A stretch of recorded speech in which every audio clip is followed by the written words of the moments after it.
Hey, work from homers, Adam Schrader here. We love bringing you this podcast, and thousands of you have proven that it's been helpful for you. But since time and online storage space aren't free, Naresh and I wanted to come to you personally to ask for your financial support through Patreon. Go to patreon.com/workfromhomeshow and help support the show. And we appreciate your support at any amount you choose. That's patreon.com/workfromhomeshow. Thanks for your support. Let's get to the show. Forced to work from home by your employer? Laid off or feeling depressed at home? Do you want to make money working from anywhere? We'll show you how to do it from your couch. It's time for another episode of the Work From Home Show. Coming to you from their homes in Austin, Texas and Tampa, Florida, here are your hosts, Adam and Naresh. Hey everybody, welcome back to the Work From Home Show. I'm Naresh with Adam Schrader. Shout out to all our homies, homeboys, homegirls, home trans, all the Work From Homers out there. Today we have a really, really special guest. You've probably heard of him. He's Dr. Peter Navarro, former Deputy Assistant to President Donald J. Trump, former Director of Trade and Manufacturing Policy under the Trump administration. What is that title? He was responsible for manufacturing and making sure that you got your vaccine or maybe your face mask. That was the guy who was in charge of it all. He was also very involved with China trade relations. He's a former National Defense Production Act policy coordinator, former director of the White House National Trade Council. He has a storied career as an academic in economics and public policy, mostly at University of California at Irvine.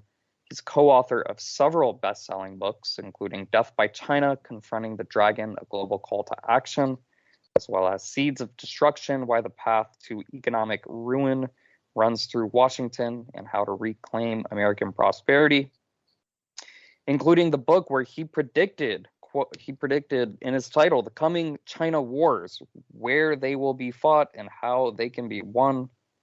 And the book Crouching Tiger, What China's Militarism Means for the World. He's out with a new book right now.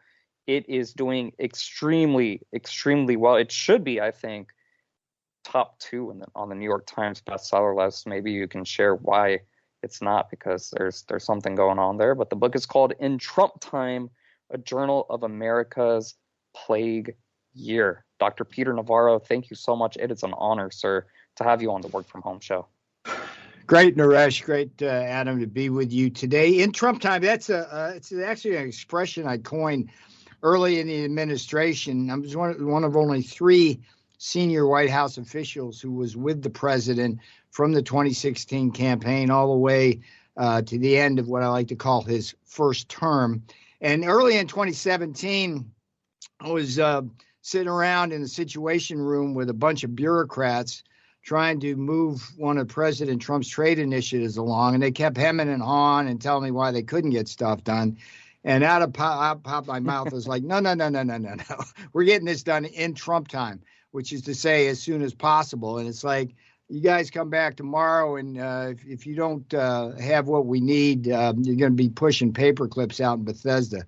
So that's how that all got started. And you're right, the book and the audio book has been doing well. The audio book is kind of cool because it has not just my voice on it. That's hardly the cool part. But it has a lot of the people who appear in the book voice their actual parts, like Stephen K. Bannon, Victor Davis Hanson, Corey Lewandowski. President Trump's in it. It's a fun production. But the New York Times bestseller list this last Sunday stiffed us. It was it's truly remarkable. There's an industry group called BookScan that collates all of the numbers for a given week's sales. And we, based on those sales, were at number 3 behind Paul McCartney's lyrics and ahead of Kilmeade's new history book. And way down the list of the top 15, you had the propagandist liar Bob Woodward, with less than a third of the sales of the In Trump Time book. But sure enough, the New York Times, the Gray Lady, canceled us. Just took us right off that list. And it's unfortunate. It's supposed to be the paper of record. It's supposed to be speaking truth to the American people. And when it does something like that, it really strains credulity and ruins their credibility. So I do appreciate opportunities like this to get out and talk to the folks out in the grassroots listening to shows like this. The book itself, In Trump Time, it has three missions. One is to get Fauci out of government and into jail. And I mean that as forcefully as I can, because the In Trump Time book shows what an evil sociopath and narcissist that guy is, who has blood on his hands. It's really important to hold communist China accountable for the pandemic itself, and I prove that in a chapter in Trump Time describing their 5 heinous acts. And then, of course, at the end, we talk about what happened both on November 3rd with the election and on January 6th with the violence on Capitol Hill. And spoiler alert there, the election was stolen. I proved that. And on January 6th, the last people who wanted violence on Capitol Hill that day was President Trump, Bannon, and myself, because we had a plan we called the Green Bay Packers sweep, which was designed to count only legal votes in that election and thereby keep President Trump in the White House. Wow, that was awesome. Just awesome intro to this interview. I've got a lot of comments, but let's start with this. You said there were 2 other people who stuck with the administration all 4 years. Who were the other 2? Stephen Miller, he was the speechwriter during the campaign, and then in the White House, he was both the speechwriter and the kind of de facto border czar. And then one of my favorite people in the world, Dan Scavino, who basically was the president's tweetmeister. He was the guy always around the president when the president was crafting the tweets, and just the 3 of us. I don't think anybody would have bet on that when the administration began. As I talk about in the In Trump Time book, I had a target on my back coming in. There were just too many people inside the perimeter who were against the president's trade and China policies, and I was the point guy on that. So it took me almost a year before I could start getting stuff done that we really needed to get done. But it's all in the book. And the book's based on my daily journal. I started keeping that in 2017 just to hold people accountable, as well as have an accurate record of history. So interesting. Now, we started the Work From Home show whenever, all of the lockdowns happened back in 2020. That was really the impetus behind this show. Now, you obviously talk about a Journal of America's Plague year. Some could argue it's going to be 2-3 years before America's plague is, officially kind of behind us. But there's been a whole lot going on out there in today's world about what happened with the start of COVID. So tell us a little bit about kind of what the differing views are, because COVID just kind of, way people look at COVID just kind of tore the country even more in half. So give us your side of what happened with COVID and the plague year. For me, it starts in chapter 1 of the In Trump Time book. I call it the Red Wedding chapter, in kind of homage to Game of Thrones. I'm in the East Wing of the White House. It's January 15, 2020. President Trump's on stage with Vice Premier Liu He of Communist China, and they're there to sign this skinny trade deal, this pale shadow of what we really wanted from China. But there was exuberance in the air that day. People were generally happy. The president was at the top of his game.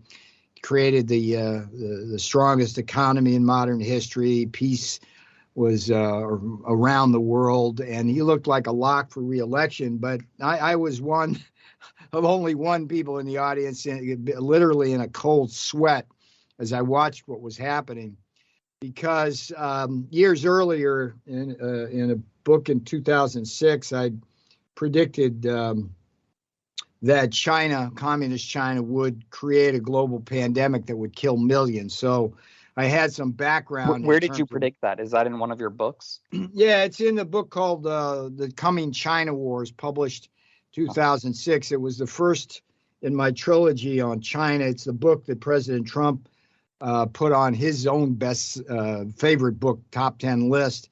I made that prediction based on kind of my assessment of how communist China just in general kind of handles these kind of situations. I didn't quite imagine that Tony Fauci, an American bureaucrat, would be involved in what eventually happened. I'll get to that in a second. But the point is that for me, the pandemic begins that day, January 15th. I'd been talking to Miles Guo, the expat Chinese billionaire, Steve Bannon, Doc Hatfield, who plays a big role in the In Trump Time book. And we were certain at that point that a pandemic was on the way. I just didn't know how severe it would be. So like I'm sitting there in the East Wing, looking at the stage, thinking, what do these commies know that we don't? Could they be infected? Why are they sitting so close to the president? But mostly what I was thinking, like, could this be a bioweapon aimed at the only president who had ever stood up to him, right? So that kind of sets the stage in the In Trump Time book. And then you go to chapter 2 weeks later, and this is the important point about the genesis of the pandemic. I get in a showdown with Tony Fauci in the Situation Room. I'm for the China travel ban. The president has sent me there to take that message to the task force. And I wind up in a shouting match with Fauci, who's against it. It's saying travel bans don't work. And, there's a long story about that in the book. I urge people to read. But the other thing that strikes us now is what I call Fauci's lie of omission, because if you understand the facts, Fauci had to know at that point that the virus came from the lab, not from nature.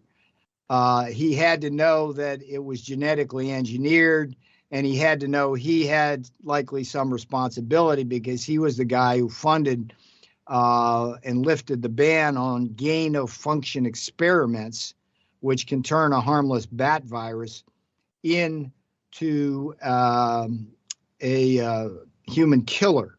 So Fauci knew all of that at the end of January. Think about that. He knew all of that at the end of January 2020, yet he did not do the moral, ethical, sensible, patriotic thing and come clean with myself, the task force, and the president. He should have said, look, I think we've got a situation here where this virus likely came from the lab. It's probably genetically engineered, and it may be a weapon, or at least have characteristics of a weapon. And that would have changed everything. It would have allowed me to go and get the actual the actual genome from the Chinese under pressure on the Chinese. That would have allowed us to build a more complex and true vaccine. What we have now is not that. And it would have given us a 2-month head start. I mean, I was all over it. The boss was all over it. But much of the rest of the country and its leaders didn't catch on to the pandemic until March. Wait, so how can you say that Fauci knew that, but Trump didn't do anything about it? I mean, Trump is a guy who is known for just, if he believes something, he says it, and he'll pressure people into doing the things he thinks is right. So if he believed that what you're saying is true, he would have, I can't imagine he wouldn't have said something and wouldn't have really pushed to have exactly that happen. So why didn't it? And I'll say this before you answer that question. I'll say this. Let me be clear about this because there's a misconception here. What Fauci knew at the time, and what we knew was that the virus came from Wuhan, and that it surfaced near the Wuhan lab. but it also surfaced near a wet market. So I knew that, Fauci knew that, President Trump knew that. Okay. So there was speculation at the time that, well, it was either from the wet market or the lab. Okay. Here's the important point, Adam. What President Trump and I did not know that Fauci knew was that he had funded that lab and authorized gain of function research experiments, and that we were unaware, because he did it behind our back, that he had lifted the ban on gain of function in 2017. See, that's the lie of omission. That's the missing part, Adam. If I had been, I'm telling you, man, if I had known in the end of January that Fauci had actually funded gain of function experiments at that Wuhan lab, I would have blown him out with an atom bomb right on the Brady press briefing room, and sent his ass out of government and up to the Capitol Hill to confess his crimes. But Adam, we didn't know that. Okay. And so what Fauci did, instead of telling us that, was he engineered a cover up. And he did it through a guy, and I call this guy in the M. Trump Time book like the dumbest guy to ever try to play God. It's this guy, Peter Daszak. He plays a key role in two ways. He's one of the guys that funneled grant money from the NIH into the Wuhan lab indirectly to the bat lady Xi Jinping.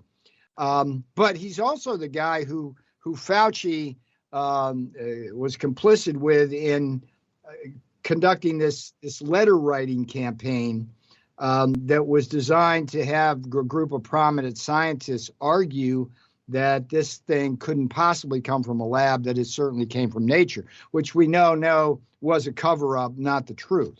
So I just want to be really clear about we knew some things, but we didn't know what was important. Fauci kept that from us. Anyway, go ahead, guys. Yeah, well, to follow up to what Adam said, Trump's a guy who, why I like him, why I like you, I consider you guys mavericks. You're not pressured by the swamp, as they call it, or the deep state. You're free thinking. You have your own ideas and you do your own research. But what I was disappointed in Trump was, number one, even if you didn't know about the gain of function, I thought Fauci made so many errors, at least what he said publicly. For someone who's the supposed leader in the number one guy in infectious disease in the world, and to not know the effectiveness of face masks, for example, and to say whether we social distance or not, we're expecting over 2 million Americans to die this year alone, 2020. Why didn't Trump fire Fauci? Because I was hoping he would, and I would have been in huge support of that even in April of last year. And then on top of that, he kept him around. Okay, that's fine. I thought one of the mistakes Trump made was doing these daily pressings instead of just outsourcing those daily pressings to Fauci and let him take all the heat or all the great comments from the left and from the media. I thought he should have just said, hey, Fauci and Pence, you guys are responsible for this pandemic. You do these daily pressings while I take care of other important business. So these are two great points. Let me take. Do you have the book in front of you by any chance? We have some of the book, and we don't have in its entirety. You don't have the cover then, huh? Yeah, we have the front cover. So describe the front cover to your listeners, if you would. Just humor me. Okay, so the front cover is a picture of Trump and you in the Oval Office, and you're talking about something important. And what am I doing in the picture? You're leaning over on his desk, and you're pointing your hand. Your hand is up. Yeah. So here's the joke. I may or may not be telling the president to fire Fauci. Okay. And I actually did that twice. I immediately after that Situation Room confrontation, I told him to fire Fauci, and I did it again shortly there afterwards because, like you, I was picking up that really bad vibe. But here's my defense of President Trump for not doing that. Who am I? I was like the trade and economic advisor. There was two dynamics going on. One is the big four in the healthcare bureaucracies all supported Fauci. So you had Hahn, the FDA, Redfield at the CDC. You had Collins at NIH, and you had Azar at HHS, and they were all rabidly pro-Fauci people, right? So the boss. But aren't a lot of these people appointed? Weren't they appointed by Trump? A lot of these people. Yeah. But I'm just telling you that the problem was, like, I'm telling him to fire Fauci. He's got four healthcare bureaucrats saying no, keep Fauci. But here's the most important point: the coward Mick Mulvaney. He was the acting chief of staff at the time. He and the press shop kept telling the boss that if you fired Fauci, there would be too much blowback, right? They didn't want to take the heat. And I was like, no. This is like Churchill and Hitler. It's like Churchill was like, strangle that baby in its crib, right? I was like, strangle that Fauci baby. So I lost that battle, right? So, it is what it is, right? So you're telling me that Trump was okay letting our COVID response be not as good as it was and actually terrible because he didn't want the heat from firing Fauci? He was hearing that from Mulvaney. Yeah, but he's ultimately, the buck stops there, right? Look, it is what it is. You can make your own decision. But the other part of it is, like, you're spot on. It's like there's an important part in the In Trump Time book about how I thought it was a huge mistake to put Pence in charge of the task force. And as I talk about in the In Trump Time book, what you needed there was somebody who was tough, smart, with bipartisan appeal, who could run those press briefings and be essentially the czar and run that effectively out. Well, he was never even given a chance. Pence was never even given a chance to do a press briefing on his own. It was always Trump. At least that's what I saw on TV. I just thought. But no, because that's not exactly right. Because very often the boss would turn it over to Pence, and TV they would drop Pence's part. It was kind of interesting. I think. But look, I'm violently agreeing with you in the sense that it's like we should have run that differently, and it was costly because look, I knew right at the outset that this was an impossible thing. It's a lose-lose situation. People were going to die no matter what you did. And so therefore, what you needed to do is have the tough, independent, bipartisan guy calling the shots. That was not Fauci, by the way. It could have, you could have put Ben Carson in there, and he would have been, I think, a good choice on that. Although still too close to the administration, you needed to bring somebody in essentially. But anyway, that's all I can say about that. What else you got? I don't want to dwell too much on this because I think I've done all I could on those questions.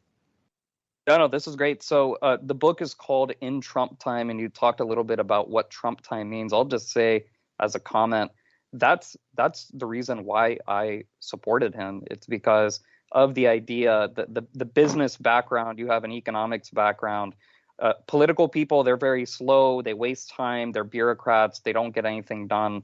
And really, probably the number one reason why I supported Trump was because of seeing him on The Apprentice, seeing what he was able to accomplish, seeing what he failed on. I mean, that's something that a lot of politicians don't have experience with, and that's failure and bouncing back from failure. But in business, it's a constant, whether you're working, getting fired, failing in an idea and getting your legs back up, financing, raising capital. I mean, you get so much great experience that I think most politicians don't get that experience. And so Trump time, I'm a huge fan, and I think he accomplished a lot. At least when he ran in 2016, he said he was going to accomplish and do certain things, and I thought he followed through on them. But 2020 was a disastrous year, and your book goes into those details. I think, and also, as you said, any president who was president in 2020 would have likely lost re-election.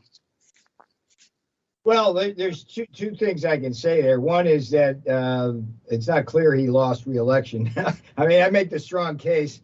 Well, how about you make the case right now? That because I'm curious, you said that you have evidence that the election was stolen. So I'll let you answer this question, and then I'll let you get into because I haven't seen any evidence yet. I'm still trying to find it.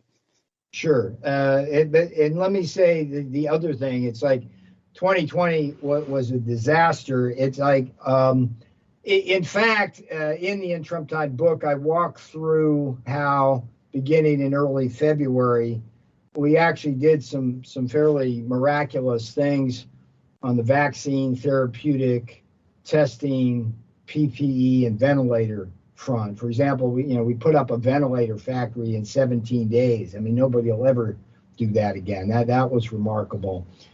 We were able to produce these suite of vaccines in a third of the time. I mean, there's some issues that certainly surround that. We did that. I mean, we got monoclonal antibodies off the dime very quickly. So I pushed back on the idea that in the trenches we didn't handle things well because I was there and we actually got a lot of good stuff done. It just was never reported by the press. Now, with respect to the stolen election, let me talk about, like, in the In Trump Time book, the election happens on November 3rd. There looks to be irregularities to me. I stand down and just keep going about my business at the White House for a couple of weeks, thinking that the Trump campaign would push forward like Bush v. Gore and challenge what happened in the 6 battleground states. And those are Arizona, Georgia, Michigan, Pennsylvania, Wisconsin, and Nevada. This is where the election was won or lost by a total of only 300,000 votes. It's a very small amount. The margin in Arizona is like 11,000 votes. In Georgia, it's like 12,000.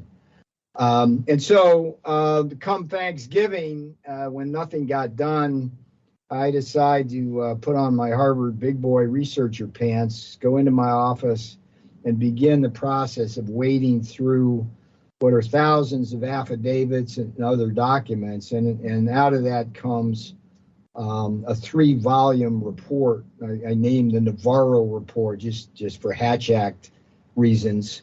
And there's 2 things that go on there. The first report makes the case that the election, there was no silver bullet that stole the election. It was death by election irregularities, so that in any given state there were different things going on. In the cesspool of Georgia, it was things like the loss of signature match. In Arizona, it was ghost voters and illegal alien voters. In Wisconsin, it was indefinitely confined voters. In Dane County, Milwaukee area, it was drop boxes and ballot harvesting. In Detroit, it was keeping observers out. In Pennsylvania, it was truckloads of illegal ballots somewhere in the night, these kinds of things. So I document all that. And then the Volume 2 report basically answers the question, because a lot of people were started asking me the question, like, well, how did the Democrats pull this off? It seems pretty elaborate. And I developed this grand stuffed the ballot box strategy on the part of the Democrats, whereby the subtle part of that strategy was to take the election cops off the beat, so that any illegal ballots that were able to be jammed into the channels weren't detectable. Okay, so that's kind of the overview. So Adam, to your pointed question, let's take Arizona, for example. Based on the work I did and the work of several others, the Republican legislature conducted a partial forensic audit where they came up with a number of findings, one of which was there were at least 50,000 ghost voters in Maricopa County, which is where Phoenix is at. Okay, 50,000 ghost voters. A ghost voter is somebody who votes absentee, and you go back to find that voter and they don't live at the address where they're registered. Okay. Now, I think we'd agree that a ghost voter is an illegal voter and that they should be taken out of the count. So if you take those 50,000 ghost voters, we know they carry the absentees by a minimum of 2-1 or possibly more. So right there, if you took those 50,000 votes out, that would be a swing of 17,000 in favor of Trump and enough to win Arizona. And so that's only one parameter. So check that box. Before you go on any further, though, get it. We've heard about this, but as far as evidence goes and lawsuits, so all these states, I believe Trump or his legal team filed lawsuits in all of these states. There have been recounts done. There's still things going on in Arizona where they're auditing. And how come none of the results were overturned? How come they didn't share these and their findings?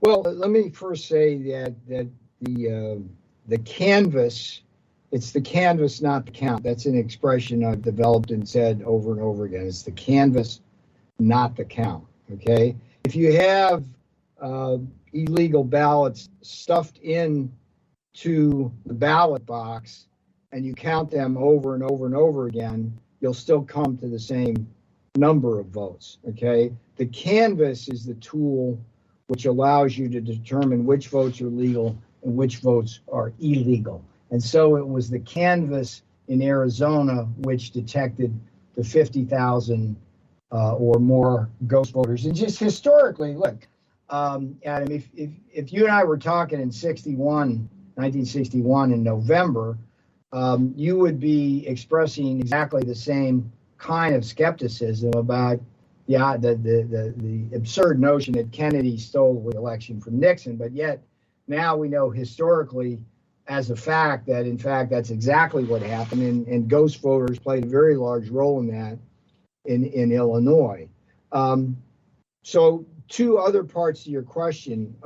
With respect to the court cases, not a single one of those cases was settled on the basis of actual canvassing.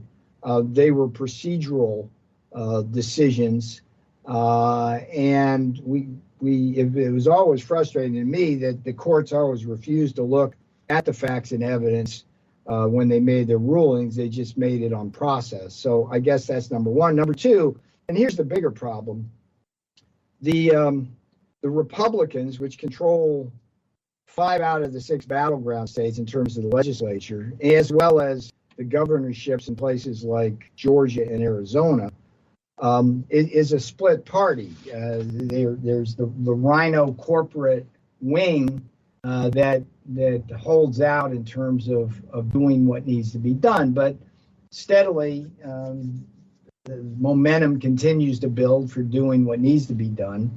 I guess, Adam, what I would simply ask you to do is read the 3-volume Navarro report and the book carefully, and then we'll have a conversation again. Yeah. So here's my question: when it comes to the election, which I'm honestly, when it comes to the 2020 election, I'm kind of ready to think about the next one. But when it comes to future elections and situations like this, I mean, you have one side saying that the election was stolen. The courts aren't looking at it. The courts aren't overthrowing it. The states have gone in and certified their election. They're doing recounts and certifying what happened. At what point do you have to just say, you know what, based on everything that's happening in the states with the rules that are set forward, this was okay and we need to move on to the next thing? Because you can say, I don't like it, I don't believe it, this was, wrong. And I mean, you can just continue saying that. And I mean, politicians are saying that. Like they're saying, Ted Cruz just came out recently and said some people are worried about election security. Well, of course, if people are yelling about it and saying this is a fraud, they're going to be worried about it. But we haven't seen anything come out that actually shows there was election fraud. Either that or you're going to have to go to every state and force them to follow some specific guideline and take away that right from them. So at what point is it just it's time to move on to the next thing? I go back to the Kennedy-Nixon issue. And let me just pose the question to you, Adam. If you and I were sitting in November of 1961, and you and I both knew for a fact at that point that the election had been stolen because of activity in Illinois and Texas, would we say, well, let's move on, let's take the House in 62, and Nixon will run him in 64 and he'll win in a landslide? Or would you want redress? And what's your view on that? I mean, if we're talking about we're a year into a presidency, and all of the states are saying their ballots were certified and their elections were I'm just saying, rigged? like in the Kennedy-Nixon thing, if you and I were sitting here in 61 and you knew for a fact the election was stolen, would you be saying, well, let's get Nixon in 64? Or could I prove it? Or am I just thinking he's giving that you a now know, Adam, this is not hypothetical. We now know for a fact that election was stolen. That is a fact. Historians universally agree on the fact that that Kennedy stole the election from Nixon by shenanigans in both Chicago and in Texas. Okay, that is a fact. Okay, that is an incontrovertible fact at this point. So I'm saying to you, if you knew in 61, in November of 61, we're here in November now of 21, if you knew in 1961 those facts, would you be making the argument that we should just move forward, or would you be making the argument that we should get Kennedy the hell out of the White House and put Nixon back in through the Supreme Court or some other mechanism? I mean, what would you do? I would show the evidence that I had. I mean, the problem is there's no evidence that's been shown that states that you're missing the point. You're not answering my question. If I'm just saying, back in 61, if you knew for a fact the election was stolen. If I knew for a fact the election was stolen, then I would know for a fact how it was done, and I would show it. Would you demand? Right. So he's saying you show it. So he's saying you're showing it in November 1961. You showed it. So what would you do? Like what would? Yeah. What would be the recourse? So I know for a fact it was stolen. I have the proof it was stolen, and I present it to them. Is that what you're saying? Yes. Yeah. Would you want to get Nixon in the White House?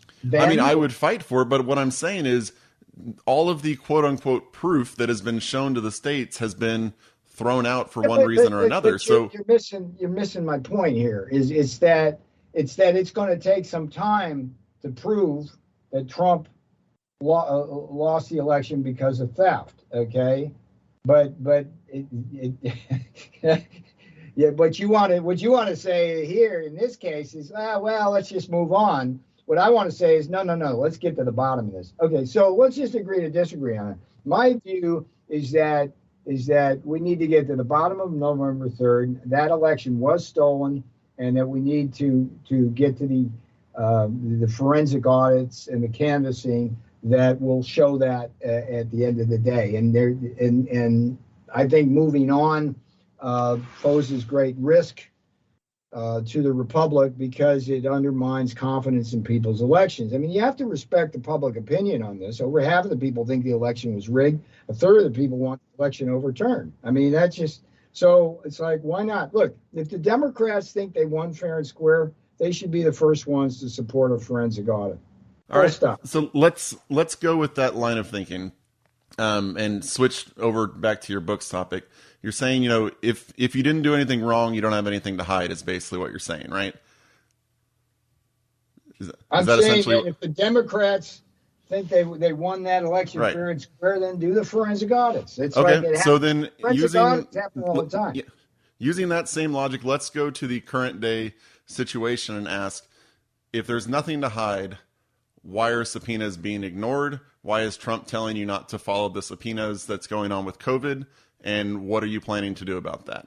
So I would say that's an apples and oranges issue.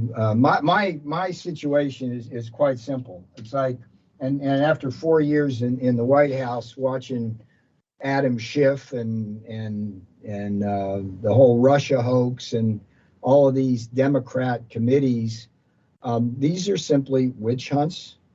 They're not designed to get to the truth. They're designed to just mudsling. And executive privilege is a very critical principle in the executive branch. A president who it cannot be assured that his private meetings with his top advisors won't be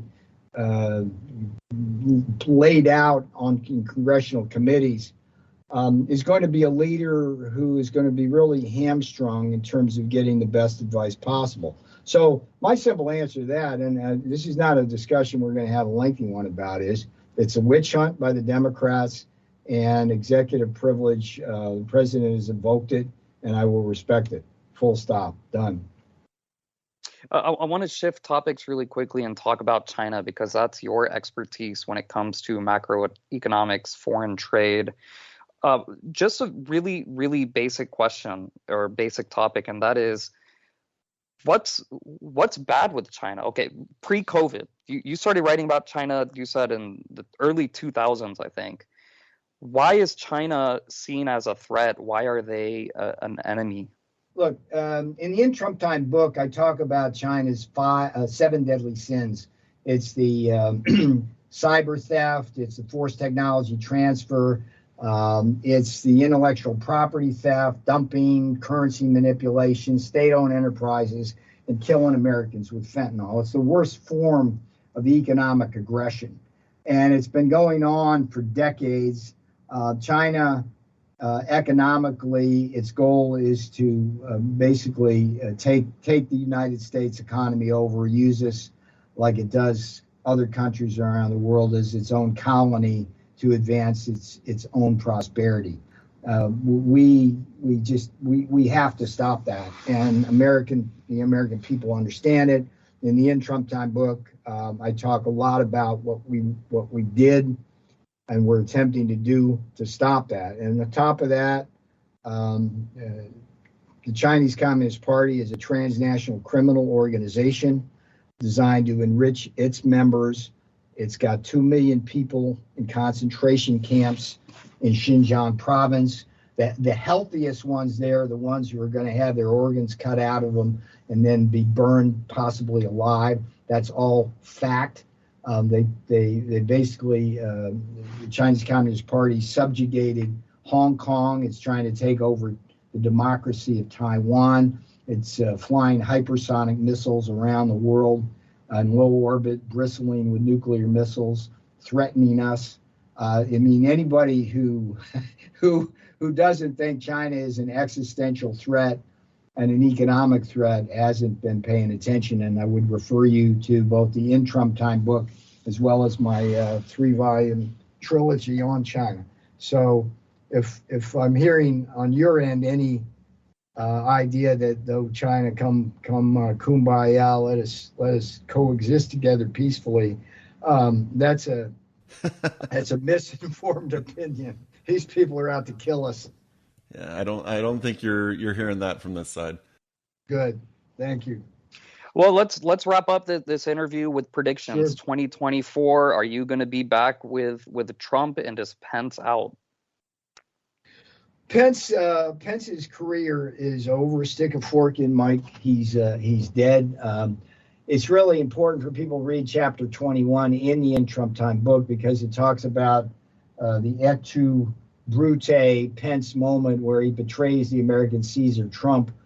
And I got along great with Mike for right up to January 6th, but there's a great story in there about a conversation I wound up not having with him in the sit room. And yeah, he's done. As far as Trump in 2024, I reiterate that I want to get to the bottom of November 3rd, 2020. And I think it's counterproductive at this point to think about 2024. Very good. I know you have to run, so we'll let you go. Thank you so much for your time. Hey guys, love the tough questions, and enjoy your holidays here, and hope your listeners will go out and buy In Trump Time for Christmas, Hanukkah, Kwanzaa, and all that other good stuff. It's a great stocking stuffer. You take care, guys. Thank you so much. It was great. Have a good one. Bye-bye. All right, that was Dr. Peter Navarro, former Deputy Assistant to President Trump and author of the new book, In Trump Time, A Journal of America's Plague Year. You can check him out at peternavarro.com. That's peternavarro.com. You can also check us out at workfromhomeshow.com. That's workfromhomeshow.com. Please head on over to your podcast platform. Leave us a review. Let everybody else know that you're enjoying the show. And if you have any questions for us, send them over to hello@workfromhomeshow.com. That's hello@workfromhomeshow.com. And until next week, keep on working from home.